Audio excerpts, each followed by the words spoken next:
Good morning, good afternoon and good evening everybody. Thanks for stopping by and taking another look at one of my videos. This time around, for your viewing pleasure, I've got a 1981 Majorette Renault 5 Maxi Turbo.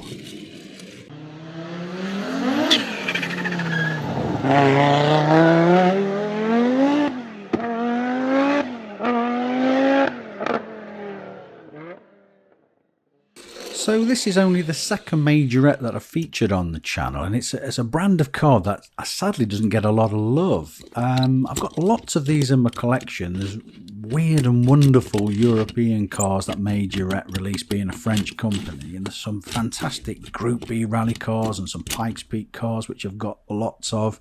And this actual car, they re-released again, which has brought it back into my headlights. As a vintage 5-piece gift pack, like a rusty patina look type car with a Beetle and a T1 van. So it brought it back right up in front of me, thinking I'm sure I've got a couple of these, and I've got this version and some Corgi versions. But again, the Majorette, so I always used to love the springy suspension that they had. I could really get my imagination flowing, pretending they were getaway cars and they were jumping and going through all the off-roads, and it was absolutely, I really did enjoy the Majorette cars. Now, with this particular one, I put 1981 in the description, but in truth it was manufactured 81 to 85, but I'm guessing it's about 81 because that was at the height of, I was about 6, 7 at the time. It was the height of me getting every birthday and Christmas getting these die-cast cars, and I absolutely loved them. Now, the rivet posts on these tend to be at the front, and they tend to be hooked in the back, as I've just removed it then. So I will put a link in the description how to remove the bodies, and again, removing paint, so that'll all be further down, and I won't bog this video down with this, but I'll put that in the description. But once this body's off, they get great detail, as I say. They tended to be a bit like the Volvo Hot Wheels one at the moment, where the bodies, some of the lower part of the bodies on Majorettes tended to be plastic molded, and then they had the metal bodies on top, so it was a bit of a mismatch sometimes rather than one big whole casting. And I guess it's probably for the complexity of some of the bumpers and whatnot, but they tended to be like that.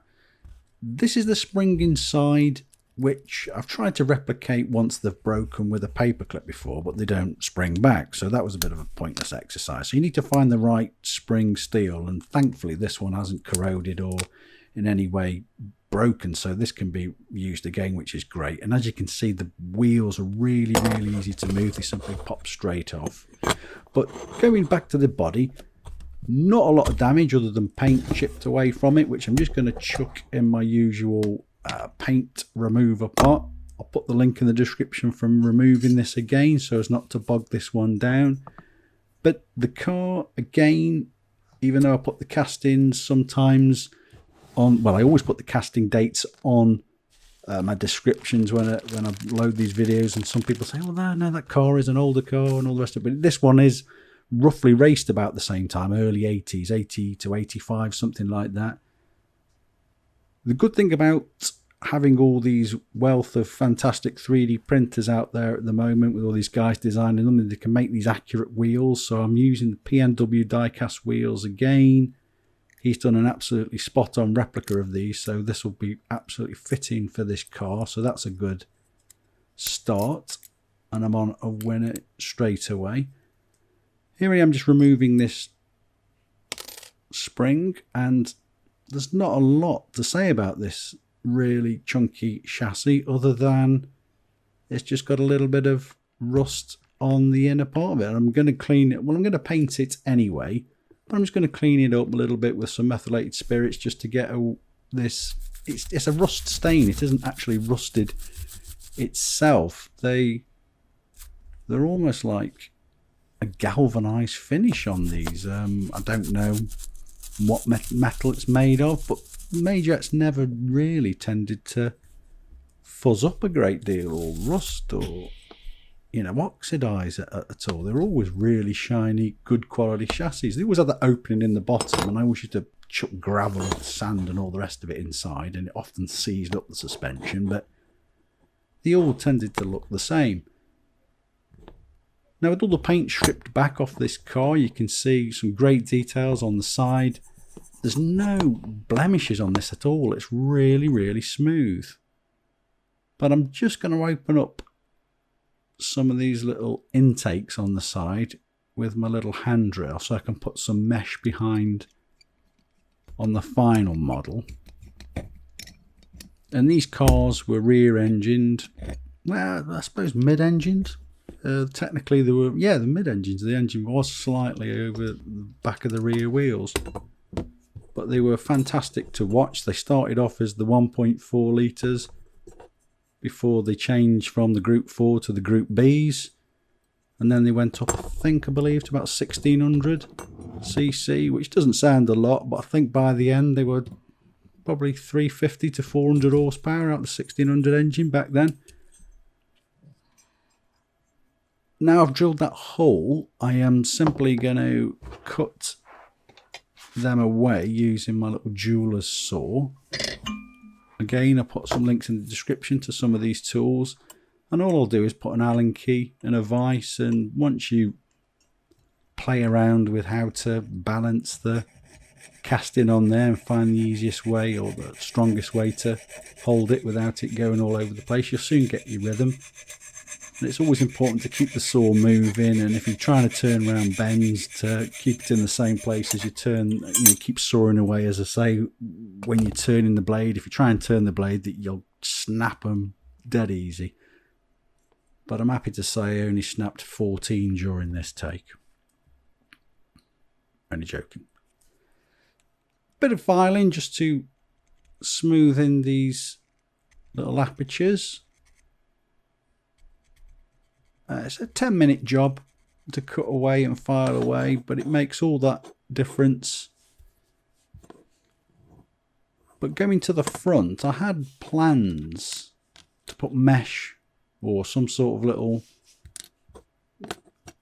fabricated intercooler on the top and get rid of the one that was already there, but as the whole moulding surprisingly is the dashboard and the front grille, I've decided I'll keep it as it is.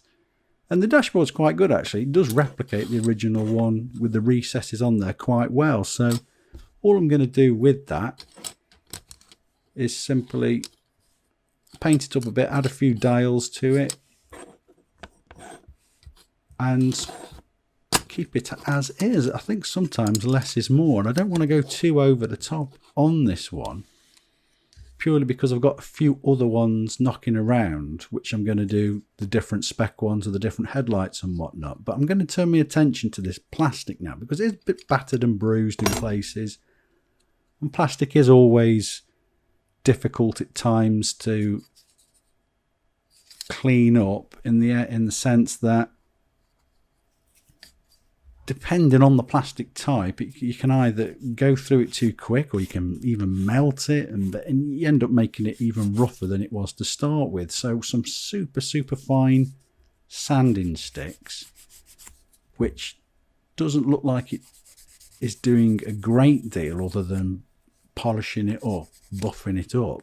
But if I just show you on a scrap chassis, that sort of the difference between using quite a heavy file as opposed to this super fine sanding stick, I can probably explain it a little bit better. But all the plastics are different. This one's a very, well, I don't even know the names of the plastics, so I'm not even going to try and explain it, but I'm going to use this Corgi one from a previous build, and with a rough sand stick, that was literally a couple of seconds in that spot, and straight away you'll cut through it too easy. But with this super fine one, you're literally just buffing them grooves away, just buffing the blemishes away. And if I try and hold it up and show you now, that's the first part by using the sort of a rougher one. But with this other one, you might just see a bit of a glaze on that if I just try and change it in the camera angle. And that's what I'm trying to achieve. I'm just trying to get away these blemishes that are in this bumper and just smooth it away that little bit better. And I'm not going to lie, it's as boring as hell, this is. So I won't keep you too much looking at this, other than with some of the areas, if you use a fine blade, you can just get the lines back in there where it's all mushed up and been battered around. So you can just clean it up a little bit with a sharp edge and then go to town with the boring sanding stick. So I'll crack on with that off cam so as not to make you all fall asleep. And with these wheels now in place, I'm going to keep the ride height as it is. I'm not going to slam this down. I want to keep it majorette and bouncy. I want to keep it so it looks like it's squatting down when it's, you know, there's no denying it does look better when you slam it down. Of course it does, but I'm just going to keep it true to its original one, just so it can, at least in my little mind, still be rallying around them little roads of Corsica and all the rest of it. So I'm going to keep it as it is, I think, yeah. The tyres will change, as you've probably noticed. I put some treaded ones on at the start of this video, but as the car at the end is going to have a different brand on it, I think I'm going to have to change the brand of the tyres, so I'm just going to change that as I go along towards the end. I'm just going to add some dials quickly, just a few little pieces of styrene, really small. These are like 1/2 millimeter. Just trim them off, these little bits. And then I'm going to just use some of the mech solution just to bond it on. And there's a little trip data computer I've just stuck on the passenger side of the dashboard there. As you know, the Europeans drive on the left. Most of Europeans. And I'm just going to paint it off camera and add a little bit of primer. Ready for the main coat. But on to the actual livery I'm going to do. Whilst it's easy to think of the Elf one, which Renault have got a good partnership with over the years, there's some iconic liveries, the Philips Radio one and the Diac one as well, which is there. And there's all the different types of headlights that they had on these. There's quite a few different styles of the cars. This is the one that caught my eye. And it's on Pinterest, as I always flick through, trying to find a bit of inspiration. And it clicks through to this guy's Flickr account, and this photographer's done some great shots of some great reference pictures of this car. And whilst it's got a different front end, which I'm going to save for another build, I don't think I've done many red cars other than the Ferrari recently, but overall I haven't done that many. So I don't know what it was. I don't know if it's the simplicity of it, but I've decided I'm going to go and do that. Airbrush paints this wise, I'm going to use zero paints. I've used these a couple of times before. They're already pre-thinned. It's super smooth that it goes on. No clogging whatsoever. They're really good. And the little 60mm pots are, you know, big for the car actually. They'll last a hell of a long time, making various different other ones, so it's not too expensive when you look at it from that point of view. And here's the chassis, which I've chucked a bit of black on, which has come out rather neat and shiny. And again, prior to adding the decals, however you pronounce it, that's the one that makes people laugh the most, how I pronounce that, decals. Even my son laughs at me for doing that. It's come out quite well. So I'm going to quickly mask off to add some black to this car. And this time I'm going to use some micro mask. And I forgot I had this. When I did my last car, the Rover, it went not as I planned with some of the masking off. Some great suggestions by a few people about putting lacquer down after you've put the masking tape down.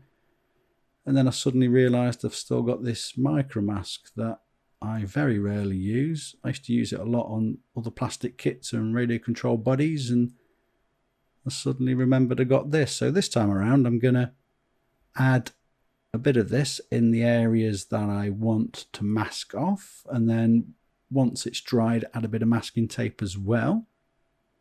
But the good thing about this is it will fit down into all them little recess parts, so it shouldn't in theory bleed. But I'll let that dry a little bit off camera and then go on to add a little bit of detailing, painting on the interior. And as I said, I'm not going to go over the top with this. I'm not going to add engines and I'm not going to add roll bars. I'm going to keep it a little bit road inspired, a bit like that one on the Pinterest that I just showed you.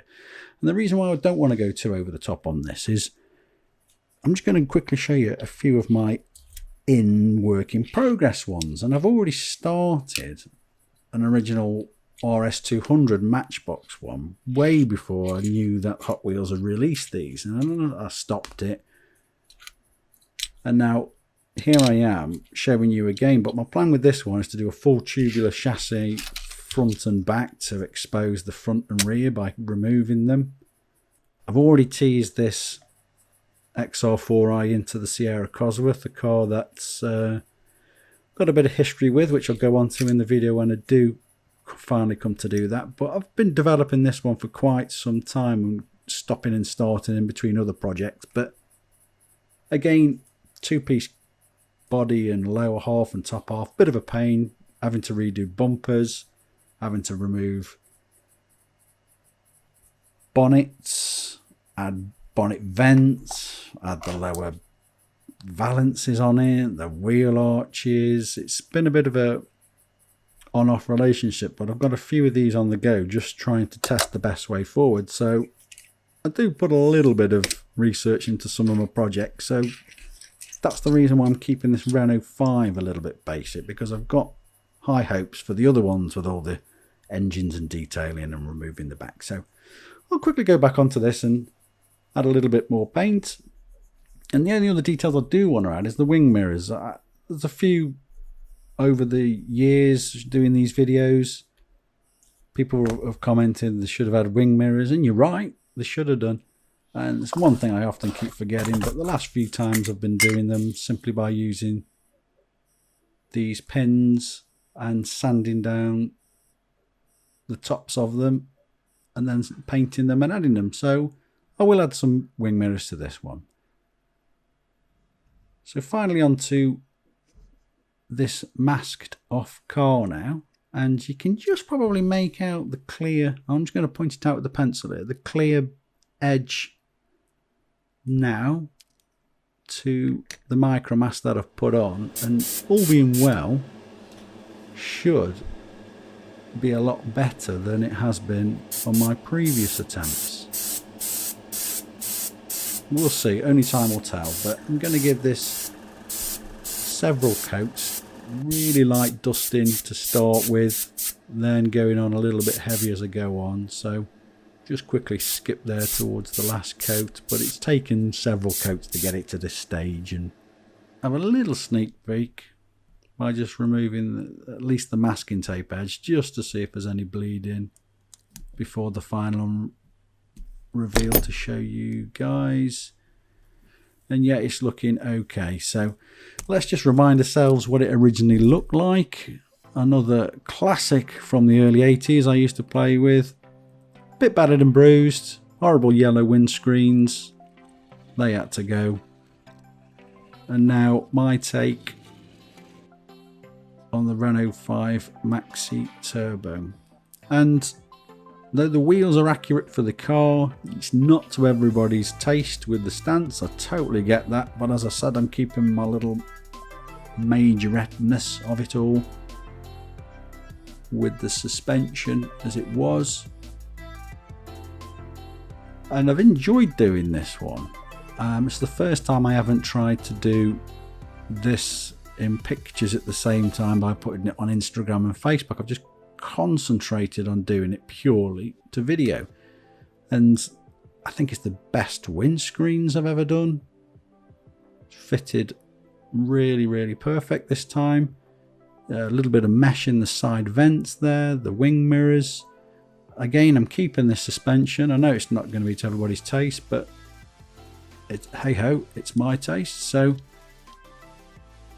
some white decals there for all the Philips branding and the Renault branding on that rear quarter, the camel livery on the side, and you've got to make a few little artistic license differences when you're doing these from the actual car, because they're not always exactly accurate to the real thing. But here's the little suspension I love.